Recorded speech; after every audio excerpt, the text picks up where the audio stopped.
大家好, I'm Nathan Rich, aka 火锅大王.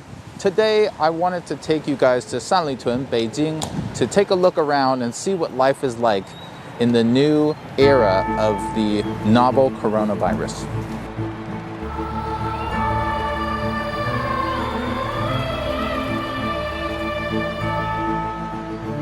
So here we are on the East 3rd Ring Road, which is normally extremely busy. Today, it's very fast. These days, everyone is wearing a mask. In fact, the driver of this car is not allowed to drive without wearing a mask. You can report him for not wearing one, and he can refuse you for not wearing a mask. I worked right across the street for about 4 years, and I lived about a 10-minute walk from here for at least that long. So this has kind of been my neighborhood for many years.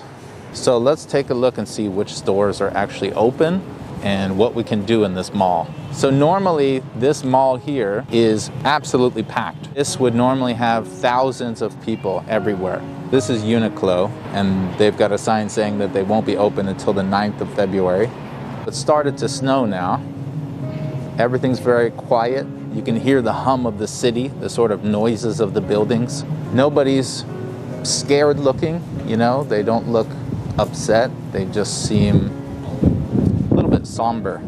So as you can see, the mall's pretty empty, but people are in high enough spirits to be out and doing stuff. But you know, a lot of people have been asking me like, hey, what's the big deal if some English teacher wants to start telling people that, you know, this disease kills 50% of the people who get infected, or any sort of inflammatory rumors and misinformation.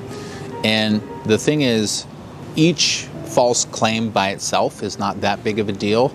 It's just that we live in a society, and this society, as you can see, is actually still doing okay.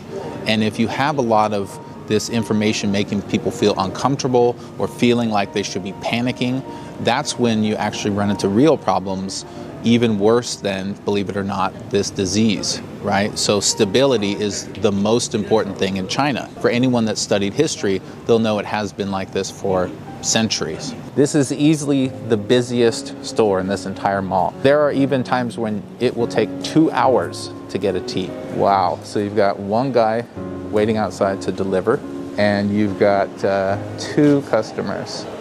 So these flaps aren't for the sickness, these are for the cold, but the signs are for the sickness. This pink one says, even in English, please wear a mask. Well, this is out of stock. Everything else seems to be in stock. If anything, it seems overstocked. Currently, it looks like, at least in the heart of Beijing, all the grocery stores that we've seen have plenty of food, plenty of drink, plenty of everything you need. You'll notice that this store is very packed. Meat, veggies. Well, the grocery store seems like the most popular thing in the area. They have durian, in case you want to annoy all your neighbors. They even have hot pot kits, so you can bring your 火锅 home. The World Health Organization is saying that this is a time for facts, right? Not rumors and misinformation. And I know people think I talk about this a lot, but it's very important to me because this is the time for facts. This is how you deal with outbreak. You don't listen to people who are fear-mongering, spreading these rumor-based lies or misinformation, even if they think they're doing the right thing, even if they think they're trying to save lives or spread the truth. The situation really is that we have to do evidence-based reactions to the disease. And that is what the government has been doing, as far as I can tell. Right? I know there's people out there that will say, oh, he's being paid to do that. They're secretly, he's surrounded by this huge team of secret people, whatever. But the real fact is, I am talking from myself. I really believe that they are doing the appropriate evidence-based reaction. And so does the WHO. And every other country pretty much is saying the same thing. This is one of the fastest containments, quarantines. It's one of the fastest dealings with an outbreak that any country's ever had. It's actually quite impressive. It doesn't mean it was perfect. It doesn't mean I like every single aspect of it. It doesn't mean that, you know, mistakes weren't made. It doesn't mean that people aren't going to get in trouble and that all this stuff isn't going to happen. It just means that when you compare it to other ones. This is actually going so far pretty well. Here you have the flower shop and the grocery store. Fairly busy, lots of stuff on the shelves. This place is normally very packed. In order to come in and drink coffee, because of the coronavirus, you have to be wearing a mask, and you have to get your temperature taken, and you also have to sanitize your hands. So let's go in and get a coffee at Starbucks. I will clean my hands. So we're arriving back at Starbucks now. We actually had to leave and go downstairs, cross over here, come up these escalators, because there's no way in or out this door. The thing about people who think that it's been very slow is a couple of things. One, they're kind of comparing the speed to a perfect speed, which doesn't exist, right? Rather than doing that, I suggest they compare it to the speeds of other nations when this type of thing happens to them. Like, for example, the H1N1 virus, right? If you look at the details of that case, you'll find that that was not handled well at all. We're talking like 6 months before anyone even seemed to care. So is it the fastest possible? No. There's ways it can get better. But I do think that it's faster than those doubters are making it seem. There's not that much time in between each step that the government took, right? The biggest gap that we see is between the first case and, like, for example, the quarantine. You could say, well, that was like, almost 2 months. What's up with that? Well, the thing is, just because you have someone with a case of what appears to be pneumonia doesn't mean you start shutting down the city. It just doesn't work that way. You get one case, then you get another and another, and you actually check these cases and you need to investigate them. A team gets called in, you figure out what's going on. Because the thing that people don't want to confront is the actual reality that we live in. This society, this civilization that we've created is not a magical, permanent thing. It's being held together every day, intentionally. We're all pushing this together. So everyone from police to, citizens working to school teachers, everyone is building this society every day when they wake up and do what they got to do. And if you demoralize these people from doing what they've got to do, you're starting to collapse the civilization. And that sometimes is warranted. Right? We're seeing a little bit of that here in China as things are slowing down. But you can't just do that willy-nilly because you suspect a few people have a strange disease. You really, really need to be sure. And the reason for that isn't just for the sake of some abstract of civilization existing. It's actually more because when you start to slow things down, the economy takes a hit. When economies take big hits, that's when actual lives get lost, right? Poverty increases and quality of life goes down, and you actually end up with more deaths. So governments need to think about this kind of thing before they just immediately react to, the scariest sounding interpretation of events. The government has heavily discouraged large groups of people, and so most restaurants are closed. There are a few stragglers, a couple places open. You can still eat. That's not a danger or anything, but you're probably not going to be able to find your favorite food today. So behind me is the most popular Apple store. As you can see, it's got multiple levels, and there's a huge Apple sign behind me, and they are closed. Normally this Apple store is packed, and now, as you can see, it's been reduced to one security guard playing on what's probably not an Apple phone. Jewelry store is open. But a lot of stuff is closed as well, and there's no people, so they're definitely not making much money right now. None of this is meant to say specifically that there's nothing that could have done better. I'm sure there's criticisms that are legitimate, but overall, when I look at the timeline, I don't see a lot of room that the government could have done more. I think that the timeline between when they actually knew, okay, something's really going on, the timeline between that and them getting a team investigating it is very, very short. The timeline between the team investigating it and them notifying the World Health Organization is also pretty short. And when it comes to quarantining Wuhan, there was a report that came out, as I showed in my previous video, 2 days before they did so, saying, oh, it looks like maybe there's actually, human-to-human transmission going on. And so it looks like when the government really felt like, okay, this is actually really, really serious on a large scale, they actually quarantined the city. So every disaster like this could be done faster and better. And there's always going to be mistakes. There's always going to be misallocation of resources. There's going to be timelines that we all regret. There's going to be, oh, I wish we had done this sooner or this better. But the fact is, and this is a trap that a lot of people fall into, you can't just compare China to perfection and complain about everything that isn't perfect.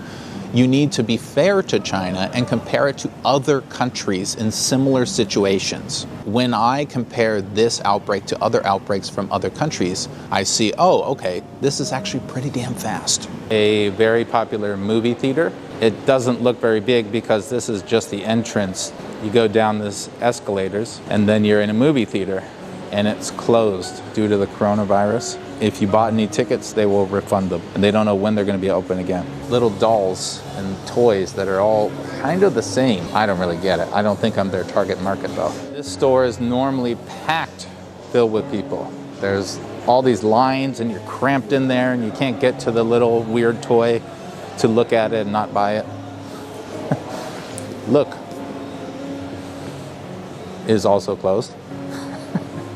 If someone says, for example, that Italy found 2 cases and locked everything down, and, you know, why can't China be as fast as them? Well, that's, you know, now it's a totally different situation. Now everyone recognizes there's an international problem. As far as I'm concerned, from the research I've done, as soon as the Chinese government knew that this was a potentially international situation, a very serious situation, they did the same thing. They locked down Wuhan. We're at a new level of heightened awareness about this disease, right? So of course, Italy can act very quickly now because they don't have to consult the WHO. They don't have to consult a team of doctors. They don't have to do an investigation. They already know what it is.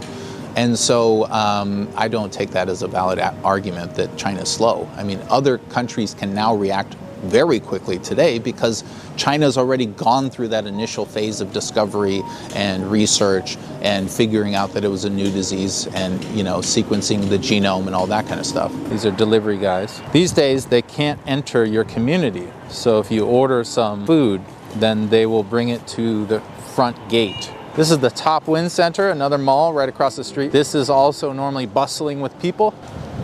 But today, it's very, very quiet. Probably 3/4 or more of the stuff inside will be closed. You know, it's pretty amazing seeing that all these people just continue on. You know, it's inspiring in a way because there's so much sort of fear-based information out there, and there's, you know, real things that are capable of inspiring fear. You know, like you can be asymptomatic for a couple weeks, you know, which means theoretically you don't even know if you have it. That's very scary. But people don't look scared, you know, they look cautious, you know, they're doing what they got to do. It's just, to me, it's very in line with how I feel. It's very in line with how I am as a person. You know, I don't jump into this fear narrative that people can get into. I don't think it's helpful. And it's just one of the many millions of ways that I really feel close to the Chinese culture. It's just, I mean, this is a small example, but there's so many, and this is just another one. I mean, the way that they deal with this situation is exactly how I would like to think that I would deal with it. It's exactly how I wish that everybody would. You know, that's, people are getting along. They're showing respect for the process, but they're also, you know, cautious and following the guidelines. It's, for lack of a better word, it's just being done very smoothly here in Beijing. You know, maybe I'm just a sap. Maybe I just see good everywhere, but to me, this is really inspiring. To me, it's really, in a way, it's touching. Just seeing people living their daily lives. And then there's always pockets of things that are open that you don't expect. Like Tiger Sugar, which is a bubble tea place. But then the store right next to it is closed. It's not a wild, exciting time at the moment. So now we're entering Sanlitun Soho, which is another very large mall. This is also sort of an office commercial area, as well as residential. So normally this place is very poppin'. This is especially popular with younger kids. It's actually even bigger than it looks. It's huge. It's underground as well. You can see that even though there are hundreds of shops here, there's not even hundreds of people here.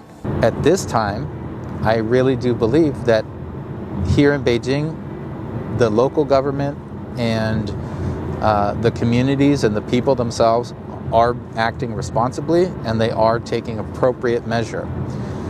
And I also feel that if there is reason to go further, that they will go further. And if there isn't, then they won't. And I really don't know what else you could recommend that they do that's not just fear-based. I have a sense of pride. You know, I really do feel that the Chinese people are inspiring, and it almost makes me emotional just to see them shopping and just interacting with each other in a peaceful and calm way in a time where, you know, obviously there's a lot of people in the world that are distressed. You know, there's people that are sick, there's people that have died, and it's a time of high tension, and it's a dark few pages for China, but I don't think it's going to be a whole chapter. I think that this is an example of people who have faith in a system, and I don't think the system's going to let them down. I don't think it has. I think that there's always room for improvement. There's always room for complaints. But all in all, when you really take a hard look at it without an agenda, I think that they're doing a great job. And, you know, the spirit of China will get through it. 5 to 10% of them seem to be people who are just out taking pictures of how empty everything is. And if you add up all the security guards and people working, it's about 75%, I'd say, of the people out are just at work. So as you can see by the locks on the doors, pretty much all of Soho is locked down and you can't go inside the buildings. So the only stores that are open are the ones that are outward facing, and only a few at that. So this entire huge, very, very productive mall is pretty much shut down. People don't seem upset, but they don't seem overly kind of loud and alive. They're kind of just dealing with the issue and getting through it. Honestly, to me, that really represents the Chinese spirit when it comes to hardships in the country. This is what they do. They buckle down and they get through it. Not a lot of complaining. I haven't heard one single person complain about anything, actually, this entire day. Everyone seems to just be kind of in it together and carrying on. I don't think that the situation will get too much worse. Hopefully, you know, the government and all the doctors and everybody that's working hard on this can turn the situation around quickly. The busiest places seem to be grocery stores, and they don't have any problems buying any food. There's people around me with, you know, double bags. Everybody wants to have the security of knowing they've got enough food. And from what I can see, the grocery stores are providing that to them, and they have plenty of extra stock. So at least here in the center of Beijing, everything looks good still, which is great. And hopefully this situation will be over soon. Thanks, everybody. 谢谢.